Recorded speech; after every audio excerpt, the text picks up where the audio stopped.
You think you're dreaming of them again. But Zen says we don't see people in dreams, we see unfinished wisdom wearing their face. Not because they matter now, but because your soul still remembers what you never answered. You're not dreaming of them. You're dreaming of the decision you never made. They keep showing up in your dreams, and you keep wondering why. You're not reaching out. You're not chasing them in real life. You've accepted the distance. You've accepted the silence. But then, night comes. Your eyes close, and there they are again. Not always as they were. Sometimes clearer. Sometimes gentler. Sometimes colder. Sometimes as just a flash of energy or a soft echo in the background of something else. But they always find a way to return. And you ask yourself, why can't I let this go? Why does my mind bring them back when I'm finally at peace? Zen would tell you gently, this isn't a dream about a person. It's a dream about a decision that you never truly made.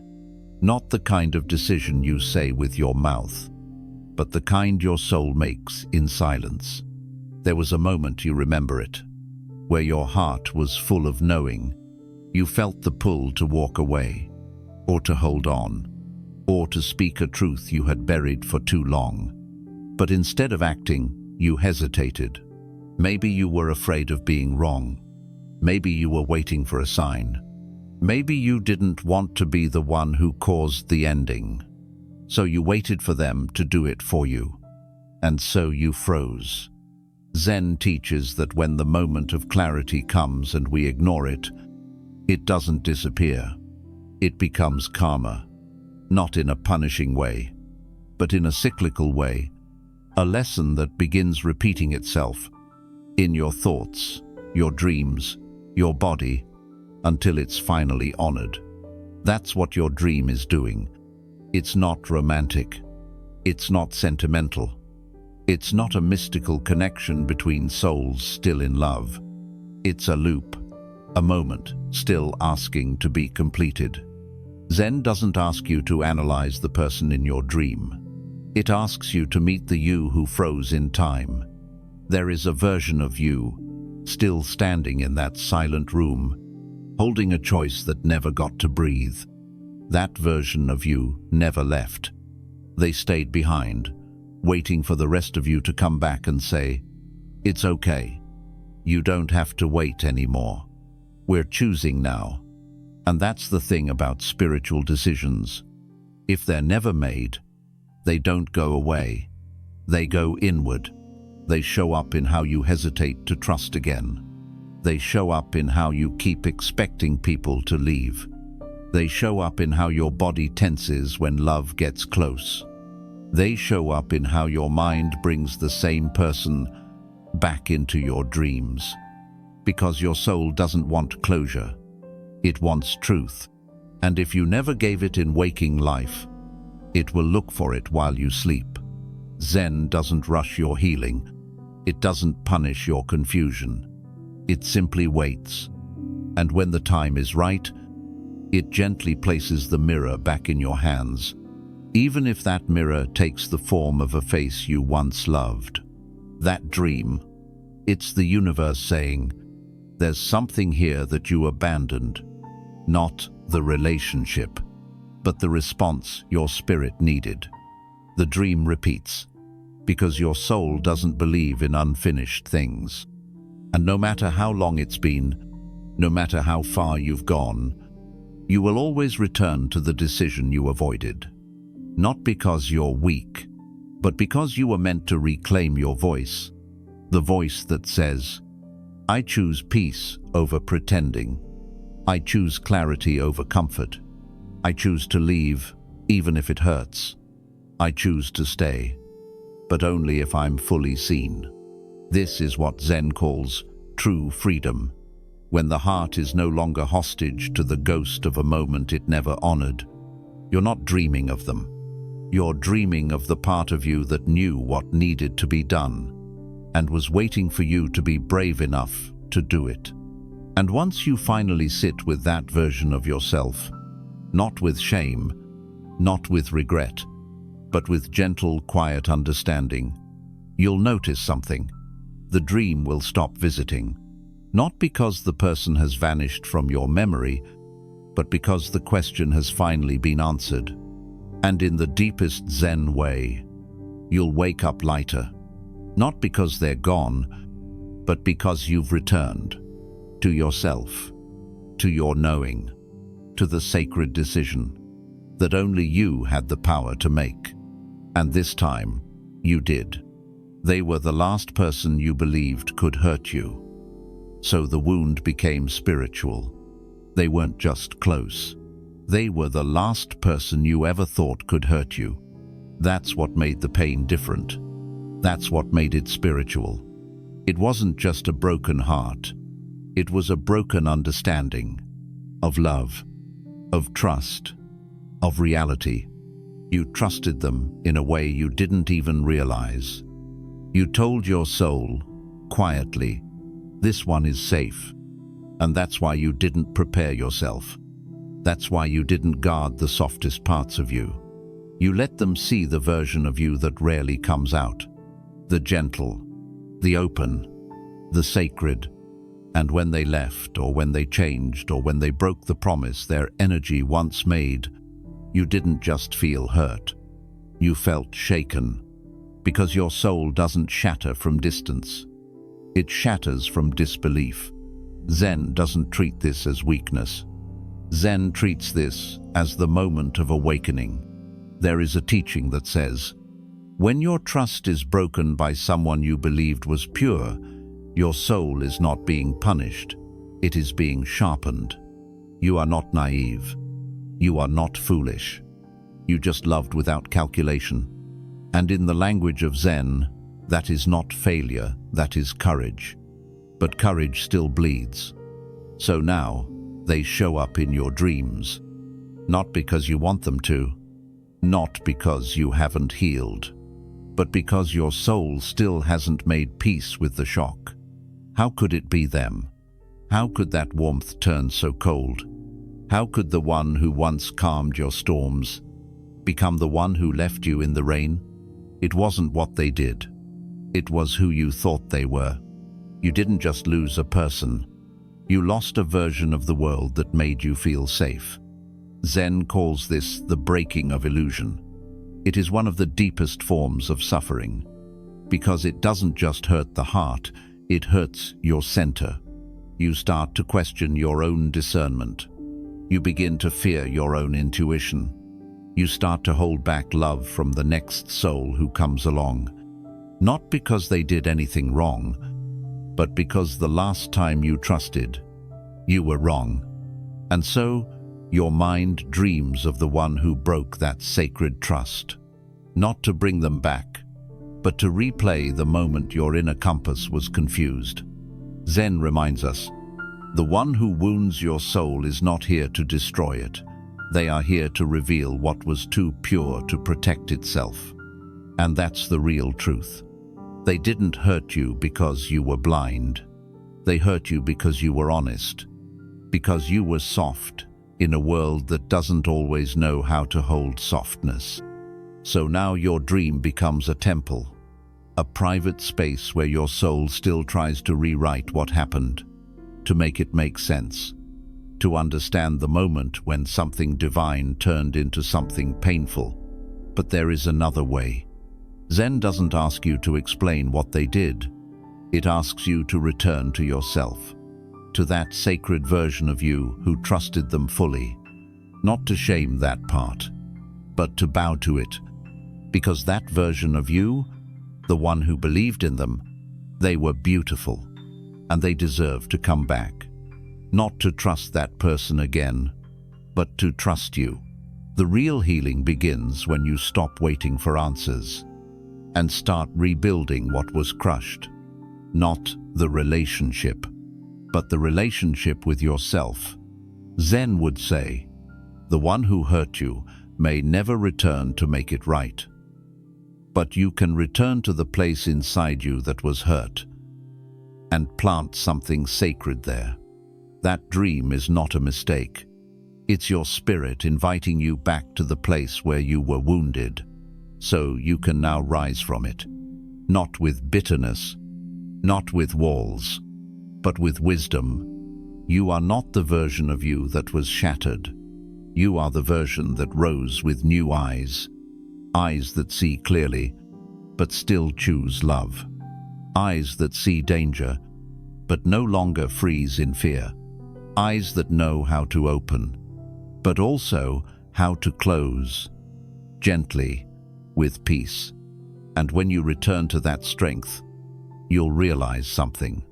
You're no longer dreaming about them. You're dreaming about the moment. You finally forgave yourself for trusting the wrong one. And that is where the dream ends, and your awakening begins. They appeared when you had no walls. That's why the memory won't leave. They didn't meet a guarded version of you. They didn't have to break through ice to reach your heart. They didn't have to prove themselves over months. They appeared, exactly at the time, when your walls were gone. Maybe life had softened you. Maybe you had just healed from something heavy. Maybe you were learning to trust again. Or maybe you were just ready.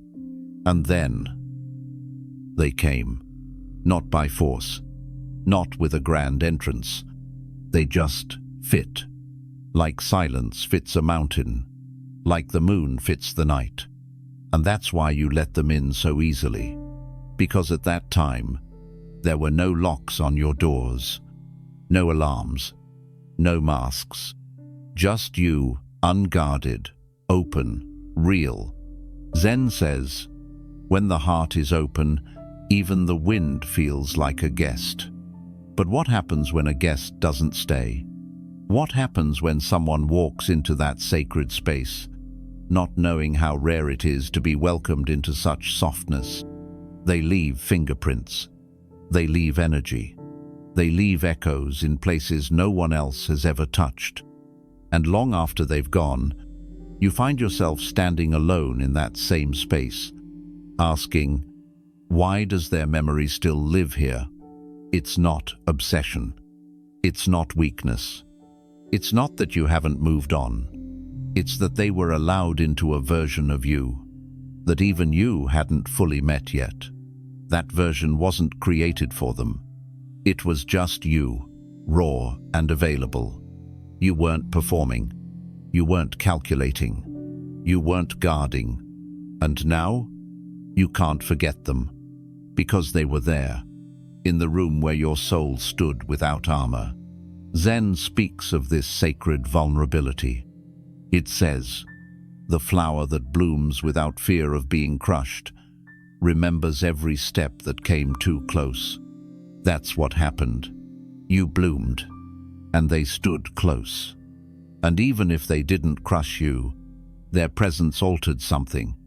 Now your memory holds not just them, but the atmosphere of that moment, the lightness, the honesty, the surrender.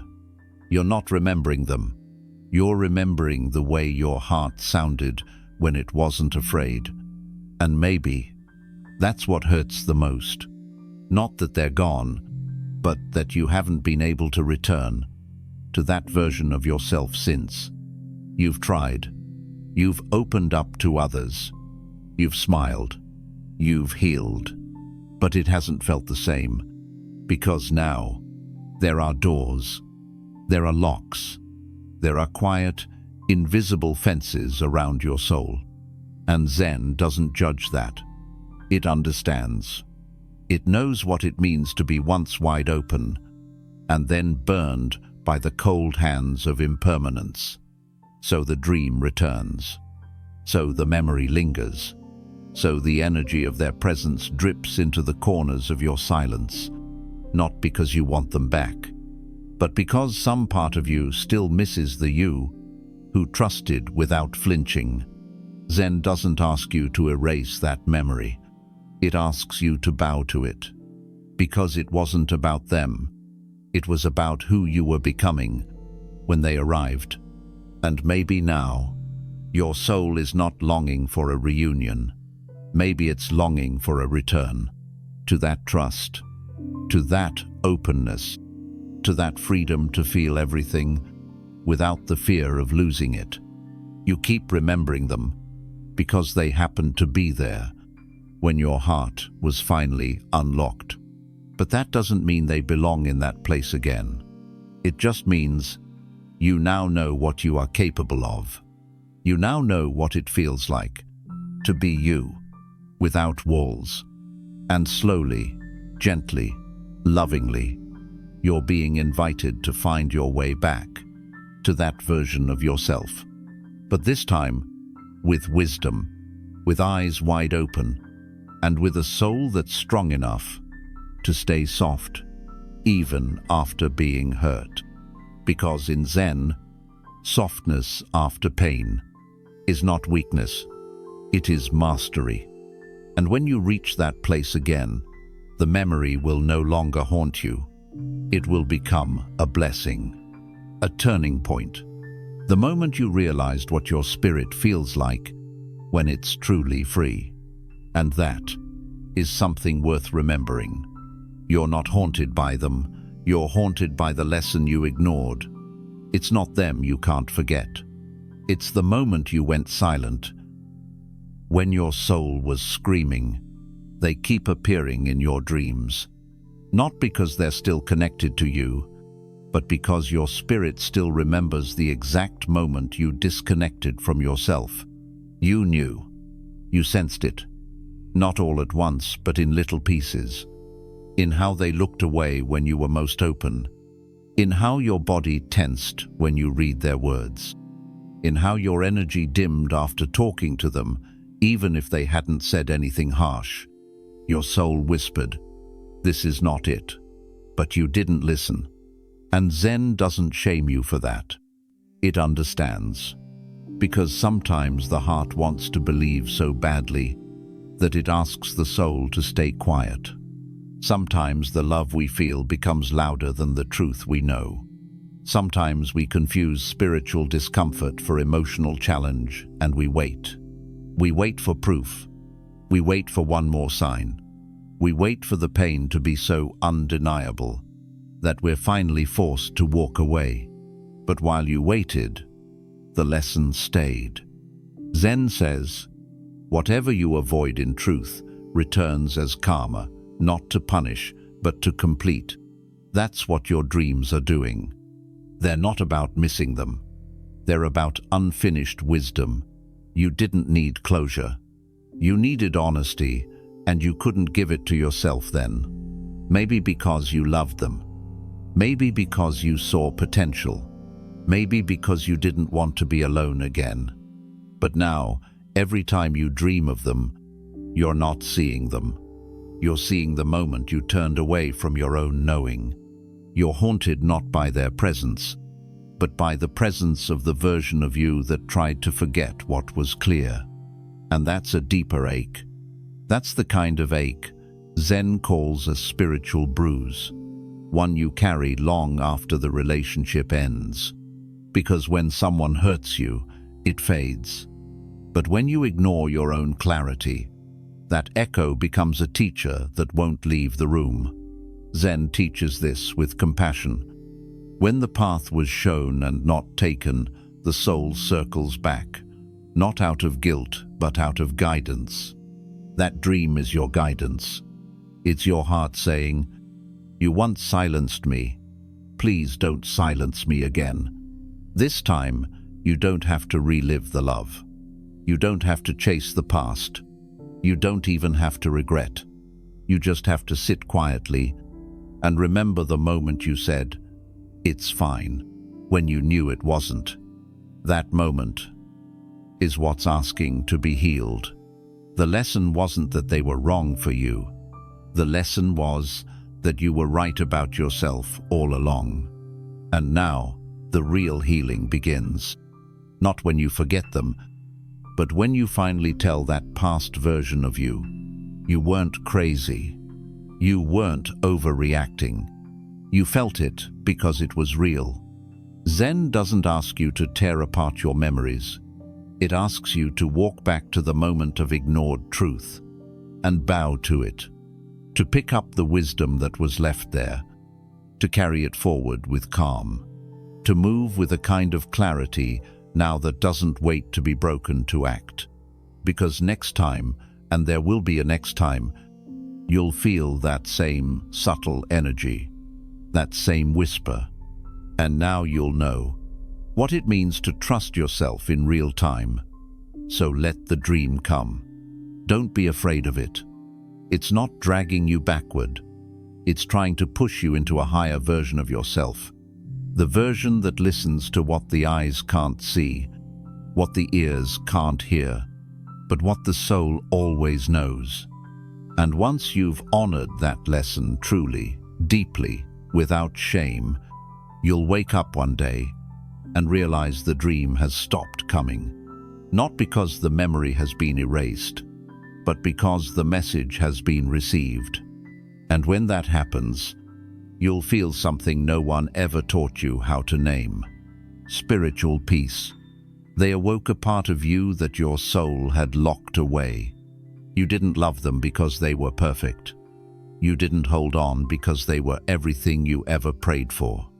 You loved them because something in their presence woke up a part of you that had been sleeping for a very, very long time. A part of you you didn't even know was still alive. A softness you thought had died. A hunger for closeness you had buried under jokes and silence. A warmth you had stopped believing would ever return. They didn't create that part. They simply touched it. And once awakened, it refused to sleep again. That's why their memory lingers. That's why their face still flashes in your mind when you least expect it. That's why the dream still feels so vivid, so real, even though they're gone. Because they didn't just pass through your life. They opened a door that had been shut by years of quiet survival. Zen teaches, when the soul awakens, it doesn't ask for permission. It simply returns what was once forgotten. And that's what they did. They returned something to you. Maybe not intentionally, maybe not carefully, but they became a mirror you didn't know you needed. You saw yourself through them, not as you had been, but as you were always meant to be before the world asked you to harden. And when they left, it wasn't just them that went missing.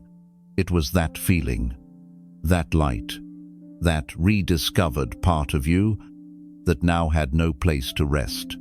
You tried to put it back in the box, tried to forget, tried to tell yourself it was all just emotion, just a phase, just a lesson. But Zen doesn't let you lie to yourself. It doesn't let you pretend you didn't remember who you were becoming when they arrived. Zen says, the one who awakens your soul is not your destination. They are the lightning that burns away your amnesia. They were never meant to stay. They were never meant to complete the story. They were the spark that reminded you you are still capable of deep feeling, still capable of presence, still capable of love, real, raw, soul-born love. And maybe you didn't even love them. Maybe what you truly loved was the version of yourself that appeared in their presence, the one who laughed without rehearsing, the one who felt safe being soft, the one who didn't apologize for wanting closeness, the one who cried without shame. That version wasn't weak. It was sacred. It was the you that existed before the world started asking you to be small, quiet, numb. And now, they're gone. But that part of you isn't.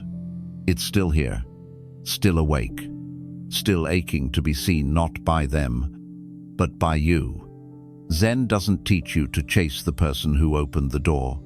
It teaches you to walk through it alone, if you must. Because the gift was never the connection. The gift was the reminder, the memory of who you were before the heartbreaks, before the betrayals, before the silence. And now that you've seen that version of yourself, you can't unsee it. You can't pretend you're okay settling for shallow when you've tasted depth. You can't keep hiding behind emotional walls when you know how beautiful your soul looks when it's open. So no, the dream doesn't mean you still want them. It means something is still unfinished within you. Not about the relationship, but about what that relationship revealed.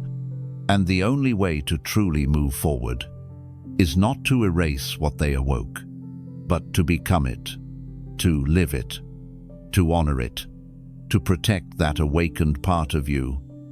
Zen whispers, if someone brings your soul back to life, do not worship the messenger.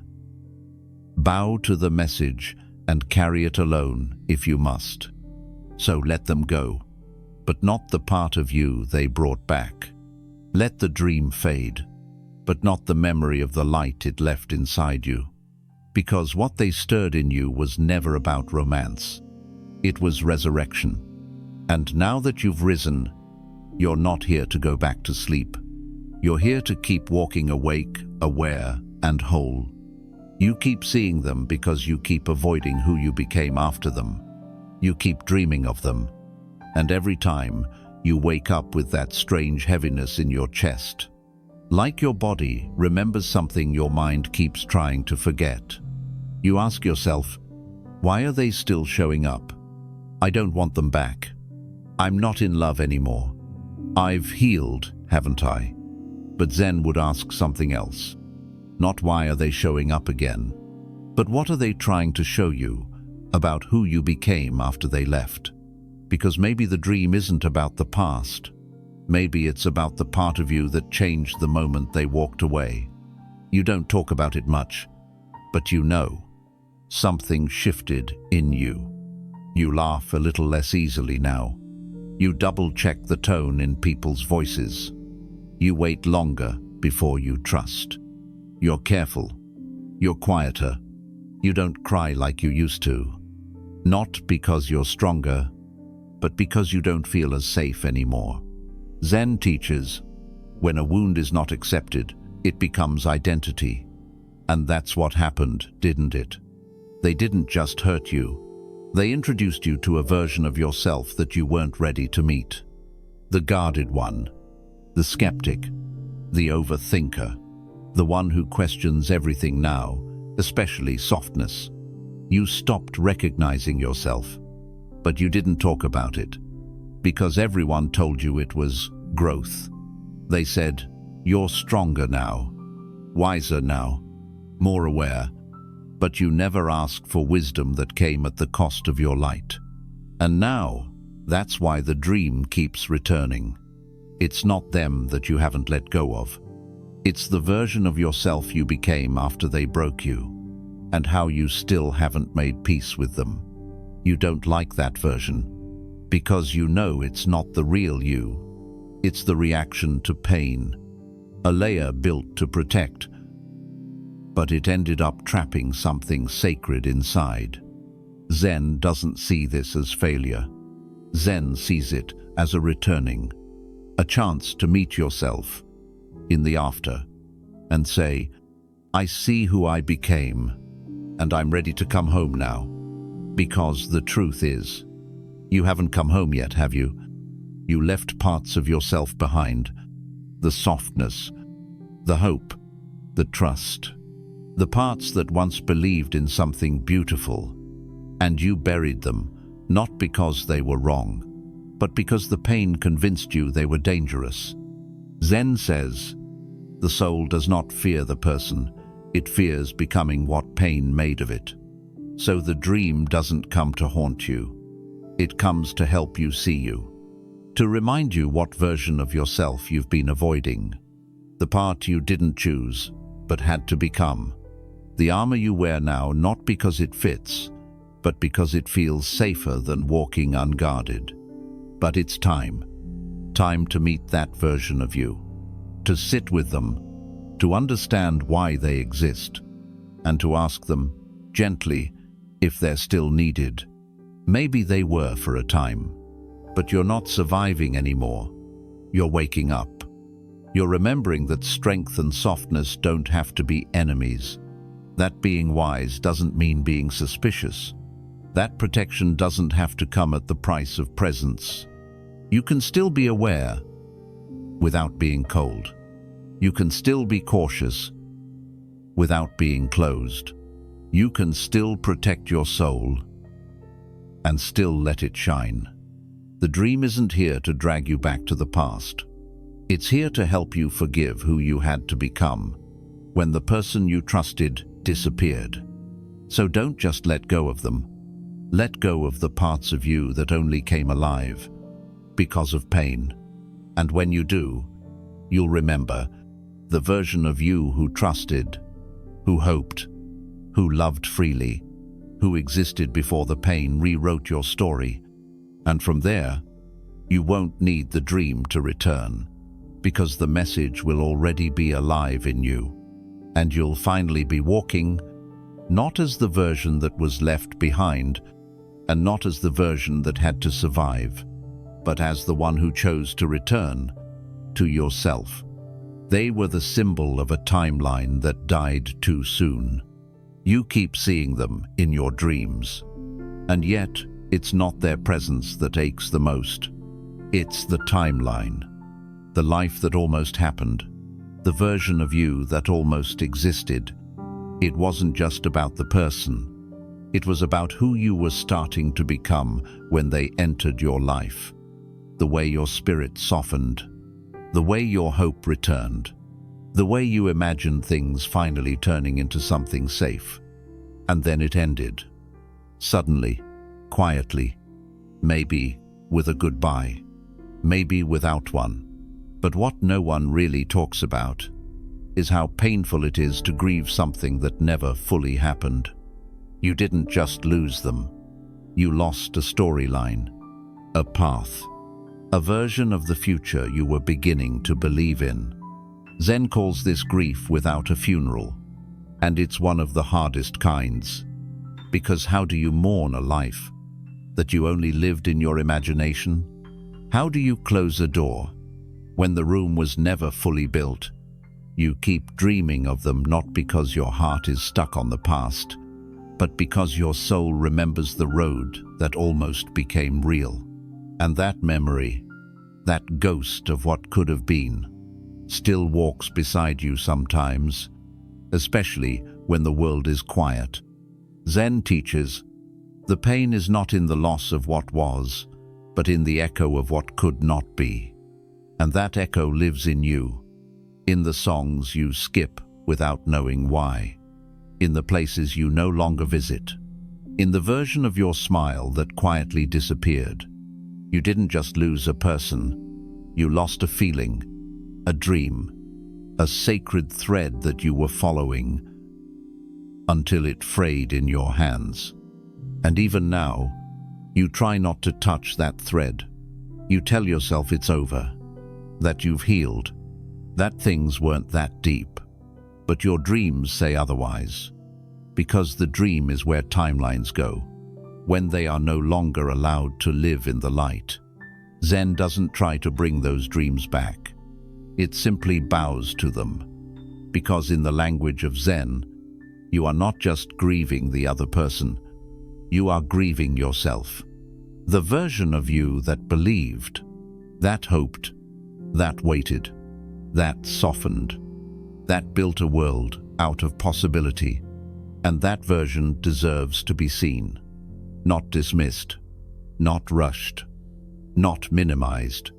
That version of you was real, and the pain you feel now is the cost of being real in a world that doesn't always honor what could have been. Zen says, we don't cry because something ended.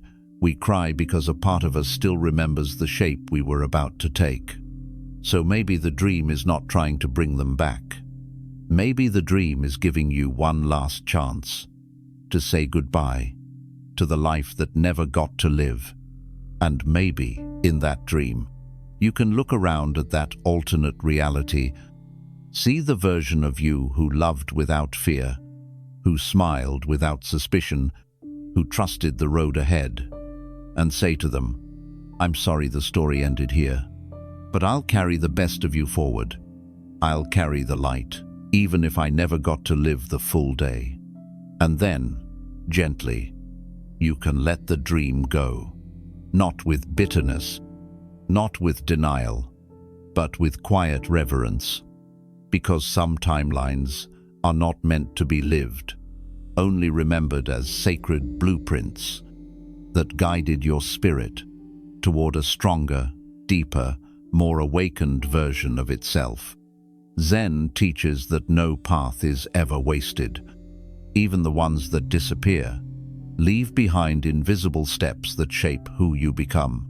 So, when you dream of them again, you don't have to wake up with confusion. You can wake up with peace, not because the story got finished, but because you did. You accepted what could not be. You honored what was never born. And you became the person who can now walk forward without needing every door to open. That is Zen. That is healing. That is grace. You keep seeing them because they represent the version of love you haven't forgiven. You're not just dreaming of them. You're dreaming of the shape that love took when it first changed you, and maybe broke you. It wasn't about who they were. It was about what love looked like when it arrived in their form. It was fast, intense, magnetic, deep in a way you hadn't touched in years, or maybe ever. And for a moment, you truly thought this was it. The moment love finally chose you. The moment all the waiting would make sense. The moment your heart would finally get to rest. But it didn't rest. It cracked. And ever since then, you haven't really been able to look at love the same way. Not just because of them, but because of what love looked like when they carried it. Because Zen doesn't say we're haunted by people. It says we're haunted by the version of love that entered our lives wearing their face, and then left us holding a question with no answer. Zen teaches, it is not the person that scars us, it is the betrayal of beauty. And that's what this really is, isn't it? You didn't just lose them.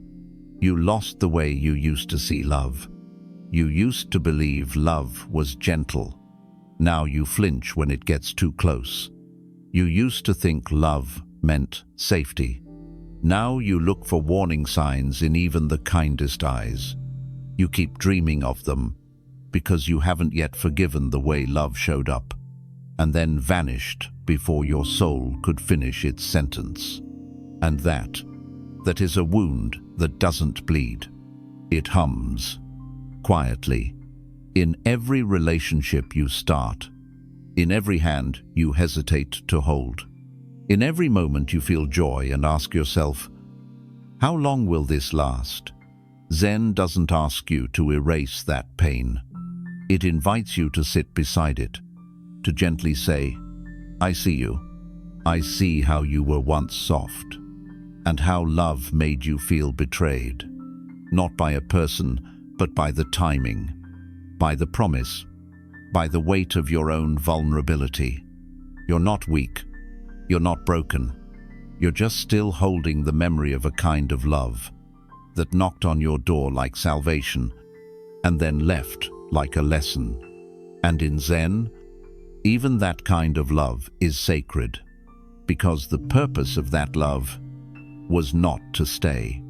It was to reveal, to show you what your heart was capable of, to prove you could open again, to remind you that inside all your strength, there was still something soft, still something real, still something that feels deeply, no matter how much the world asks you to be numb. Zen whispers, the love that breaks you also proves that you can feel again. So no, you don't need to dream of them anymore. But you do need to forgive what love looked like when it came through them. You need to forgive the way it rushed in without warning, the way it left questions you were never meant to answer, the way it asked you to open just to learn how to close again. Wiser. That kind of forgiveness is not about forgetting.